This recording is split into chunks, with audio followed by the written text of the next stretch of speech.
The Internet Darkest Corners, man. Number 6. By my nigga Nick Crowley, man. Let's lock in. I don't know about that. It's 9 a.m. on May 18th, 2024. Residents of Charlotte, North Carolina wake up to the smell and sight of black smoke billowing up into the sky. The source: a massive 7-story apartment complex home to 239 luxury units, or at least what should have been luxury units. At the time, the structure was still under construction, meaning that thankfully no residents were living there, but this in and of itself presented 2 major problems. The first was that, in its current state, the top 5 floors were primarily just the bones of the structure, made almost entirely of wood and insulation, making the building as a whole extremely flammable, meaning that although the fire had started out relatively small, it was quickly going to consume the entire complex if it wasn't put out quickly. Which brings us to the second and even more glaring problem. The building was actively under construction when the fire started, and that morning 17 construction workers had clocked in, all of whom were now in grave danger. And by the time the firefighters arrived on the scene, the situation was already dire. And so firefighters rushed in, finding a large group of the employees and leading them out to safety. Though when they made it outside, they made the horrifying realization that they had only found 15 of them.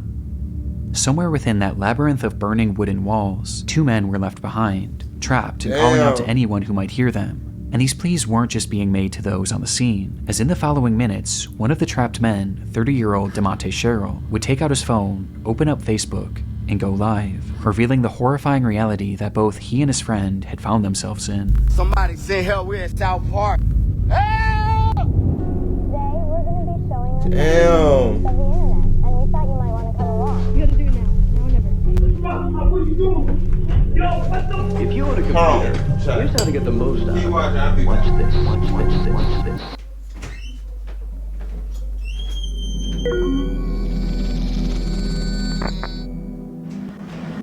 Yo,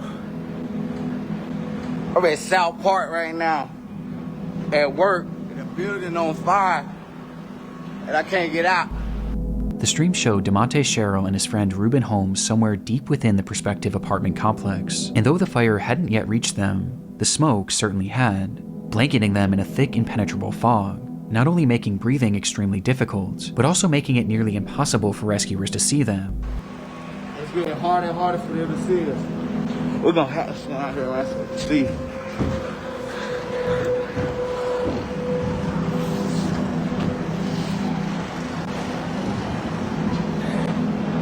The building on fire, I'm trapped inside, me and my man. This was likely one of the reasons why DeMonte chose to start this livestream, hopeful that it could show rescuers exactly where they were. But based on the footage, their positioning was far from ideal. They were on the second highest floor, floor 6, which had only one access point, a single stairway that was on the complete opposite side of the building. And based on their testimony in the footage, something had clearly blocked their path to that one remaining exit, meaning that the only other way out would be to jump. Though at 6 stories in the air, and falling into what would likely be the heart of the fire, this would have meant certain death. There was quite literally nowhere for them to go. Rescue was their only hope.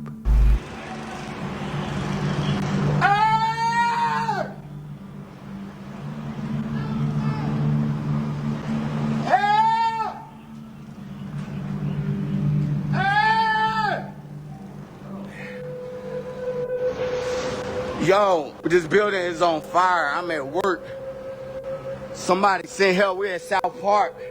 Seemingly realizing this, DeMonte began to grow more desperate, yelling out into the void of smoke, while Ruben can be seen in the background waving his phone flashlight, with both men doing anything they could to help rescuers find them. Before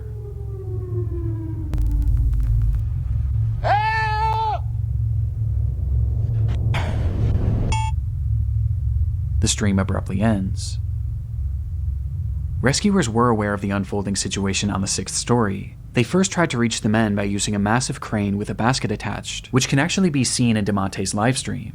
Though in it, you can see that it's also facing the complete wrong direction, as the smoke was just that impenetrable. However, at one point, it's believed that the crane operator did actually see these men, but the blaze was just too extreme, leading to the operator himself having to be rescued. This left only one real option for saving DeMonte and Ruben. They were going to have to go in after them. And so they climbed that stairway up to floor 6 and started their trek to the opposite end of the structure. Though before they could even make it halfway, the rescuers were relegated to a slow crawl as the inferno around them raged more and more intensely, and the smoke grew thicker and thicker. Though that's when they began to hear screaming.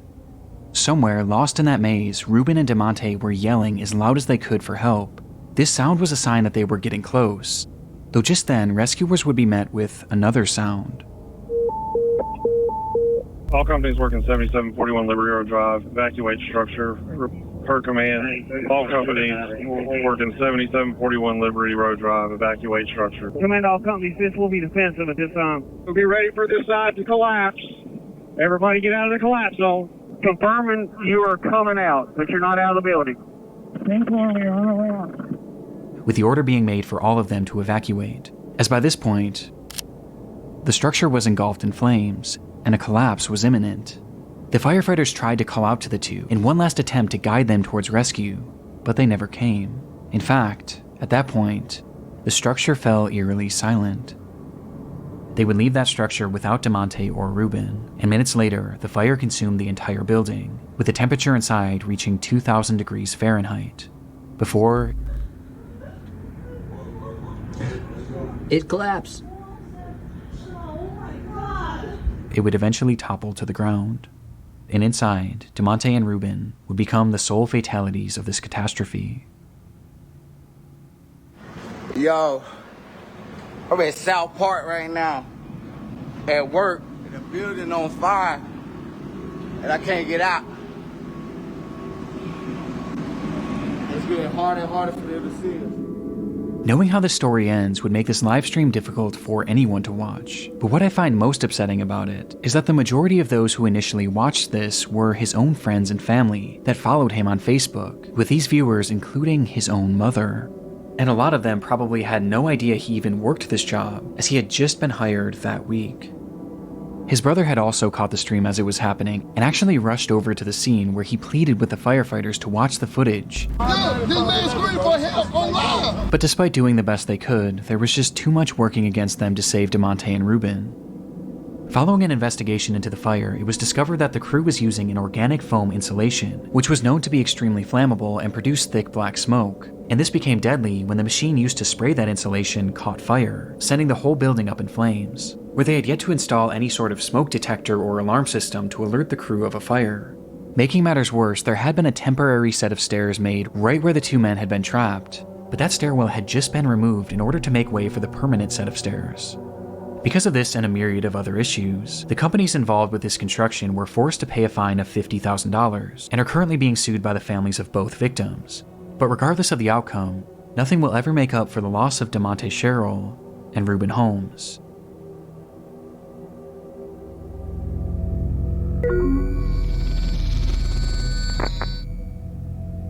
Things were getting concerning. Johnny Cashman spoke to his family nearly every single day, but now, on the 6th day without receiving any communication from him, they knew that something was wrong. Johnny lived in Lynchburg, Virginia, hundreds of miles away from his home in Maine, and so, being unable to check on him themselves, they called police in the area and requested a welfare check. Police entered Johnny's apartment on the 19th of April, 2022, and hours later, they would call his parents with the news that they had found their son dead on the floor. According to the officers, Johnny had experienced some sort of medical event that led to GI bleeding that ultimately claimed his life. But this made no sense to Johnny's family. He was only 38 years old and had just been given a clean bill of health after a full medical exam only 4 months prior. It was so out of the blue, in fact, that they even asked if there were any signs of a struggle or if there was any evidence that he may have taken his own life. But they were assured that there was no trauma, no drugs, and nothing suspicious found on the scene, and that, as shocking as it was, his cause of death was entirely natural, and had likely just been spurred on by drinking and tobacco use, with the only solace being that Johnny didn't suffer, as they stated that he had died instantly. Because of this, no autopsy was performed, as the case seemed as straightforward as it gets, and despite his family questioning if they should get their own autopsy, they were told by officers that it wouldn't be necessary. And so, Johnny's body was cremated and sent back to Maine, in what seemed to be the end of Johnny Cashman's story.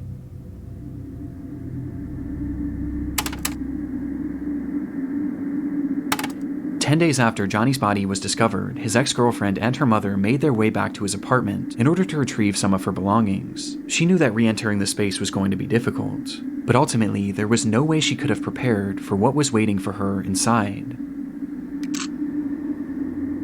There was blood everywhere. It was pooled in the bathrooms, wiped on doors, spread all over the living space, and was even found on a chair and a banister. But the most horrifying part of it all was the walls. They were covered in splattered blood, which revealed long streaking handprints. It was something straight out of a horror movie, and although Johnny's cause of death was deemed natural, what they found in that apartment seemed anything but. Traumatized by what they were witnessing, the pair snapped multiple photos of the bloodshed and ran out of the unit, directly into Johnny's neighbor. This neighbor revealed that they believed something far worse than a medical emergency had happened to Johnny, as they had a security camera mounted to their door which faced Johnny's unit, and on the day of his passing, it captured something incredibly disturbing.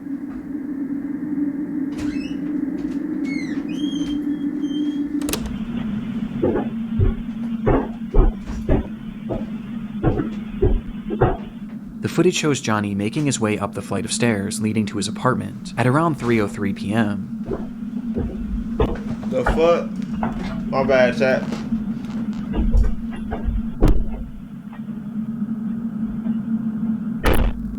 Nothing seems out of the ordinary at all, though it is noteworthy that he was holding an empty glass, perhaps insinuating that he had been drinking. But this doesn't seem to impair his movements much at all, as he punches in the code and enters his home, just as he did every other day. But moments later, something happens inside that unit, and while it goes unseen, it doesn't go unheard.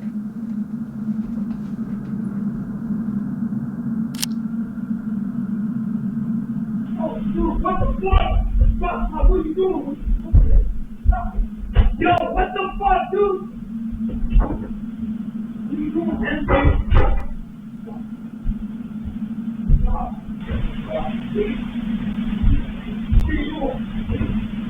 What are you doing, man?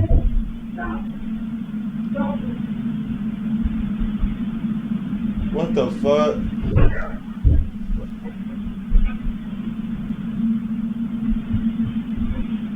Stop.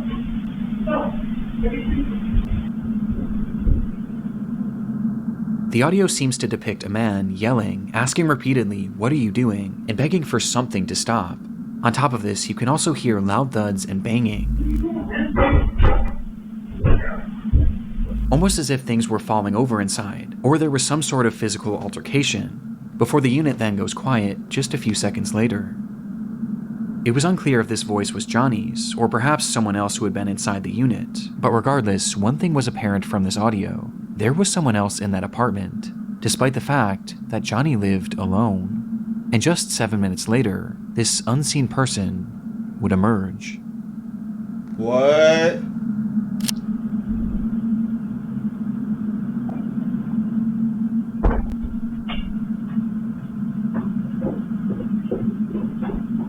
This clearly wasn't Johnny, and after leaving the unit, the anonymous man nearly makes it out of the building before he seems to change his mind.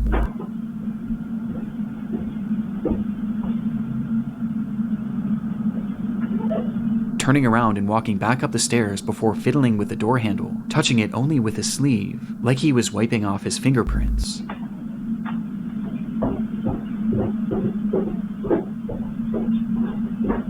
He then walks down the stairs and stops once again, where he seems to be in a state of shock over whatever had just transpired, before he composes himself and walks out of the building. But the footage wasn't quite finished yet. What?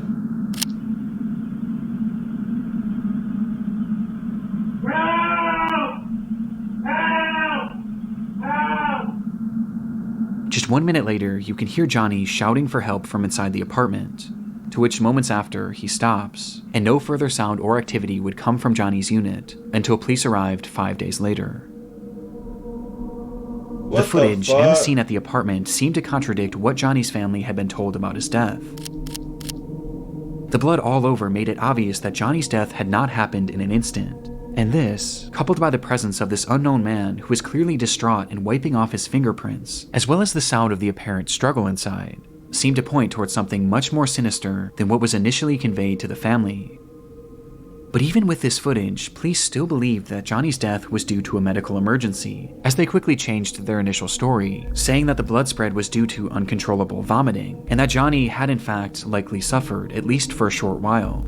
But this medical emergency wasn't elaborated on, as they didn't truly know what caused it, as no autopsy was ever performed, nor could one ever be performed, as by this point, Johnny was already cremated, and cremated because of the officer's initial statements. So if Johnny had actually been murdered, which the footage does seem to suggest, there was now virtually no way to prove it. And what makes this even more frustrating is that law enforcement already had this footage. It was collected that very day, and they either didn't fully look through it or didn't think that this was overly suspicious.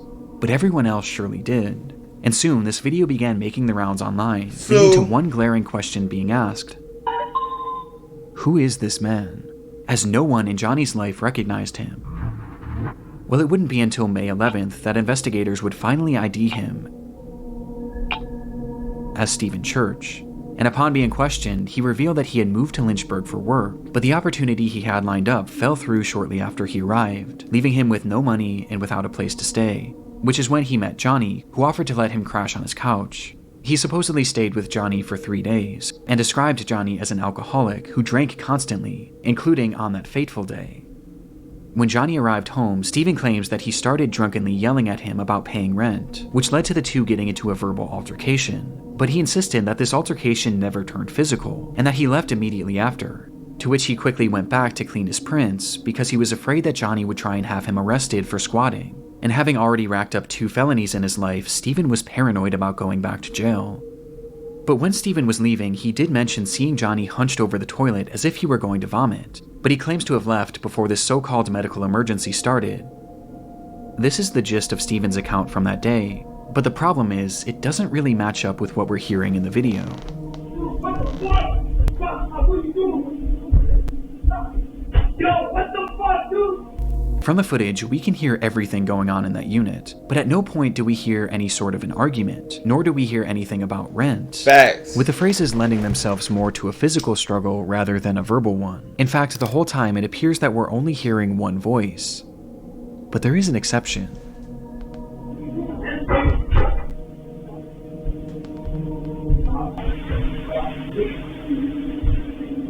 To my knowledge, it's never been conclusively determined whose voice is who in the recording, and either scenario paints a far different picture of what may have happened inside that room. But regardless, this audio makes it clear that Stephen's story was fabricated at least to some degree, as he also fails to account for the loud banging in the background. And because of this, his version of events is generally rejected, with most people seeming to believe one of 2 main theories. The first is that, upon arriving home, Johnny and Stephen had gotten into a physical altercation, resulting in Johnny taking some sort of blow to his abdomen, which in turn triggered or exacerbated this medical emergency. GI bleeds are horrific, and can certainly cause the level of bleeding that was found in the apartment, and perhaps seeing all the blood coming from Johnny, Stephen started yelling at him, before deciding to run off, fearing that he would be charged for murder. This would explain Stephen's demeanor and actions after leaving the apartment, and why he may have fabricated his story, as he knew or knows that he was directly responsible for Johnny's death. And this blow to the abdomen could have easily been missed by investigators, as the injuries would have been primarily internal.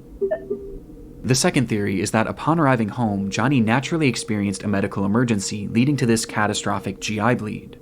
Upon seeing this and perhaps being in a state of shock, Stephen yelled at him, demanding to know what was happening and telling him to stop, as perhaps he was moving around the apartment and tracking blood everywhere, which would explain the other voice saying, "I can't stop."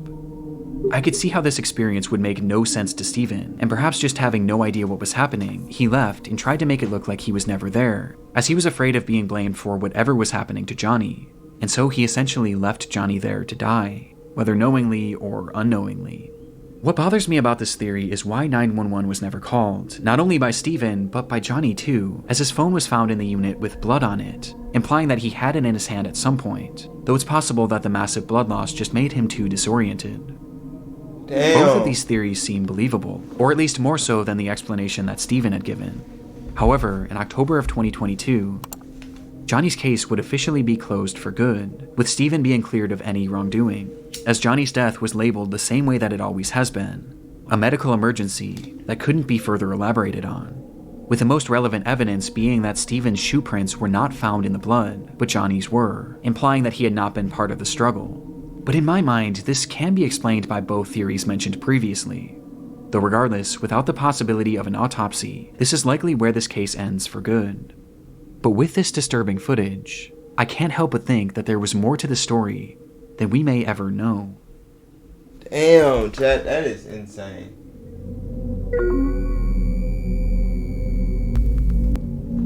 It was around 7:30 a.m. on a warm July morning back in 2019. 17-year-olds Bethany Martin and a 16-year-old friend decide to walk to a gas station near their home in San Antonio, Texas. And as the two of them made their way down the road, their path brought them parallel to a drainage ditch, which was often filled with various trash and other discarded material. But on this day, something far more interesting caught their eye. It looked like a man crouching down and leaned up against one of the concrete walls, but the closer they got, the more they realized how unusual his posture was.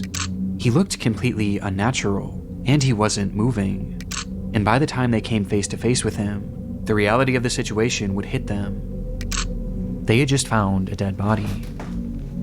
This discovery was enough to traumatize anyone, especially two teenagers, and upon calling the police and being sent on their way, Bethany and her friend would make the long walk back home contemplating what to do next, before they eventually landed on the idea of sharing their experience with the world.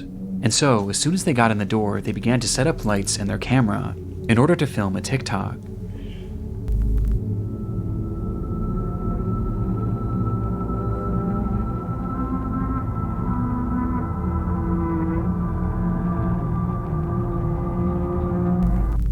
The clip showed the two sitting on a couch appearing to be in a state of shock, with the words, "Us remembering we found a dead body this morning," plastered on the screen, offering no other context aside from the description, which simply read, "I wish we were kidding, all respect to the family." Some offered sympathy for the girls, while others viewed their post as insensitive and exploitative, but others weren't even convinced it was real, partially due to this glaring lack of context. But any doubt of this post's legitimacy would be quickly thwarted by a discovery made not even one full day later, as it was revealed that this recording hadn't actually been the only video that these two girls had made on that fateful day. What the fuck?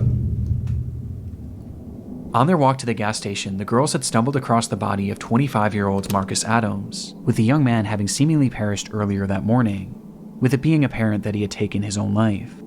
But upon finding Marcus, the girls weren't actually overwhelmed with sadness or even shock, as instead, their focus immediately went to something far different, as something on the man's body had caught their attention.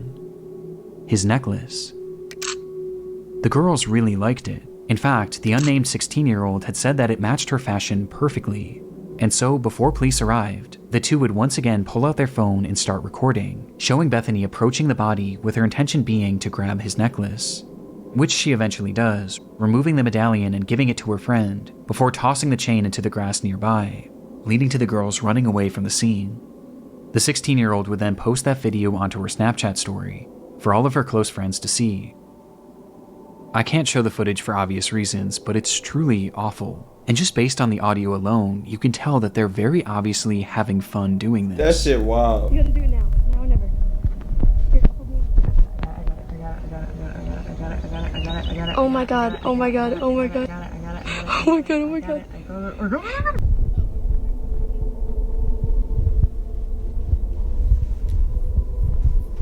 They did not give a fuck.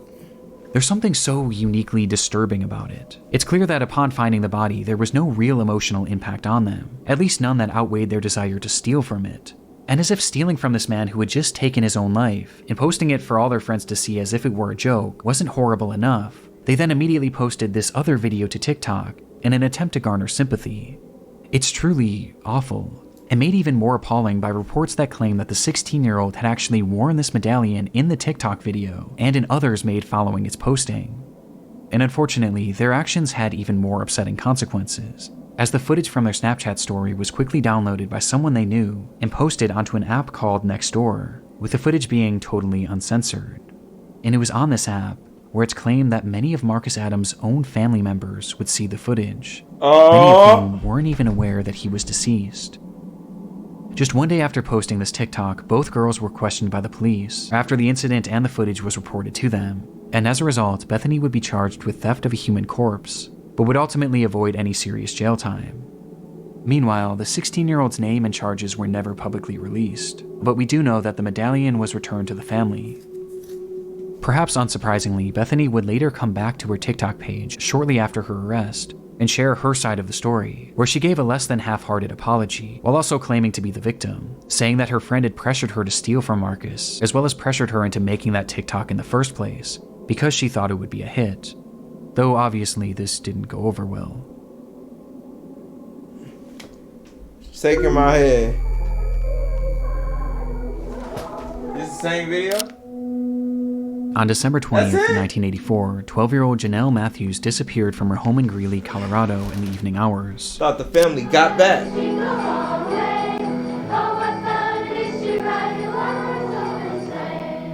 Earlier that day, she had sung at a Christmas concert with her school's choir, which her parents were unable to attend, as her mother was out of town and her father had gone to her sister's basketball game nearby, leading to Janelle catching a ride home with a friend, being dropped off at her house sometime around 8:15, where she excitedly spoke to her father on the phone, letting him know that she had arrived home safe and sound. Approximately 1 hour later, her father, Jim Matthews, pulled into the driveway to find the garage door wide open, and the house completely empty.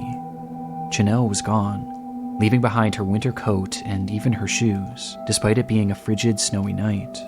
And it was within that snow that was quickly piling up that lie one of the only real clues left behind at the scene. Footprints, leading directly to one of the home's windows, insinuating that someone had been watching Janelle. 12-year-old Janelle Matthews disappeared from her Greeley home 1 month ago today. It's believed she's the victim of a kidnapping. She has not been seen or heard from since December 20th. Her disappearance became a big news story almost immediately, with the whole community and really the whole country becoming invested in the fate of this girl, thanks in large part to her being one of the very first milk carton kids, meaning that her face and information about her disappearance was shown on countless milk cartons all across the country to get the word out. And as a result, this case became huge in the mainstream media, as even politicians began to make note of Janelle's story, with then-President Ronald Reagan mentioning the girl in one of his speeches. I learned about Janelle Matthews of Greeley, Colorado, 5 days before Christmas. Janelle disappeared from her home. Though even with this publicity, this didn't necessarily guarantee results. And soon, months returned to years, and eventually to decades. And all the while, Janelle's whereabouts remained a complete mystery. Eventually, the rise of the internet would start to play a key role in this case, where even in the late 2010s, over 3 decades after she had vanished, her case was still being shared and still being discussed, just as it had been 3 decades prior, with it still being a point of contention for politicians, even as recently as 2019. When a man running for governor of Idaho mentioned her disappearance in a Facebook post, 35 full years later. Regardless of Janelle's whereabouts, her case was still very much alive, as the world, and especially Janelle's parents, were haunted by the question, what happened to Janelle Matthews? But sure enough, in late 2019, they would finally get their answer. Bones found in Weld County earlier this week appeared to bring an end to a 3-decade-long search for a missing 12-year-old girl. The Greeley Tribune is reporting they are those of Janelle Matthews. What? On Tuesday, July 23rd, 2019, at roughly 4:50 p.m., a crew had been digging in an isolated field in Weld County, Colorado, in order to install a new pipeline, when they would uncover the decayed remains of a little girl. It was Janelle, still wearing those clothes that she had worn to her recital, meaning she had likely died the very day she disappeared, having been killed by a single gunshot wound to the head. Janelle Matthews had been murdered in cold blood, and almost immediately upon finding her body, the police would also zero in on their suspect. The man's name was Stephen Pankey, and at the time of Janelle's disappearance, he had been living in the same general area in Colorado. But by 2019, Stephen had long since fled the area, as after the crime, he would eventually pack up seemingly out of the blue and move to Idaho, where when Janelle's body was discovered, he just so happened to be running for governor. What the fuck? And during his campaign, Pankey had put out a bizarre Facebook post about Janelle, calling for the Colorado DA to oversee a fresh investigation, as he stated that the local police had wrongly been focused on the theory that Janelle's disappearance was a child abduction and murder, which was quite convenient, as just a few months after posting this, he would be arrested for the abduction and murder of Janelle Matthews. Police believe that Janelle had first caught Stephen's eye when he was working as a janitor at the church she attended, with this leading to him stalking her and eventually abducting her on that fateful night, where he threw Janelle in his car and ultimately ended her life, for no reason other than his sick satisfaction. He then proceeded to bury her in a field 20 miles away, in a spot that he was certain no one would ever find her. Now, the evidence supporting this is mainly circumstantial, but it is. And it be these type of people that be this close, this close to making it to governor, making it to behind the scenes and politician. It is incredibly concerning. Just one day after Janelle's abduction, Pankey decided to take his wife to California in order to celebrate the holidays with his parents, with this trip being completely unplanned, as his wife was only told of it literally the day of. And making things stranger, when they returned home, Stephen's car conveniently caught fire and was burned to a crisp, to which he offered no explanation for. But in response, he would take the car to a local scrapyard where it would be even further destroyed, taking any potential evidence along with it. But while this is all strange enough, police say that the main indicator that Stephen was their man was his clear obsession with Janelle's case. Shortly after the slaying, Stephen began listening and watching any news reports he could on Janelle's case, while also having his wife read every single article about the missing girl out loud, to which he would often have her repeat them over and over again. But his obsession didn't stop there, as he would then start frequently calling the police, wanting to talk to them about the case, even going as far as to give them potential leads, as he claimed to be fearful that he was going to be blamed for the crime, despite having seemingly never even met her. And it was during some of these many unusual phone calls that he was said to have given details on her disappearance that were never actually made public.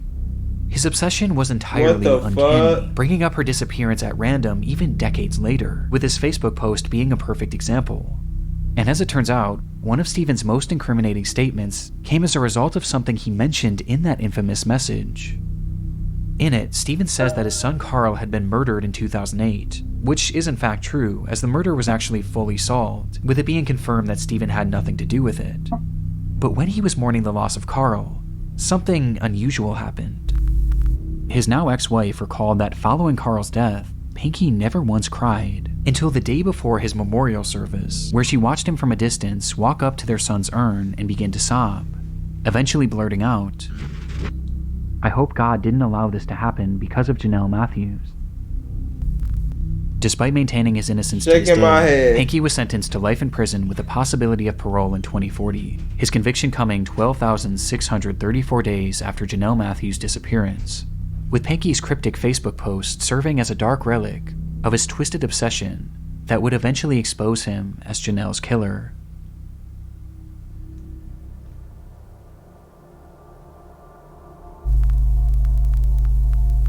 I want to give a massive shout out to my buddy Ryan, aka Nexpo. A lot of you already know this, but Ryan's a really good friend of mine, and I'm super proud of him because he just released his very own podcast called Late Nights with Nexpo. Ryan's all about immersive W's in his biatch.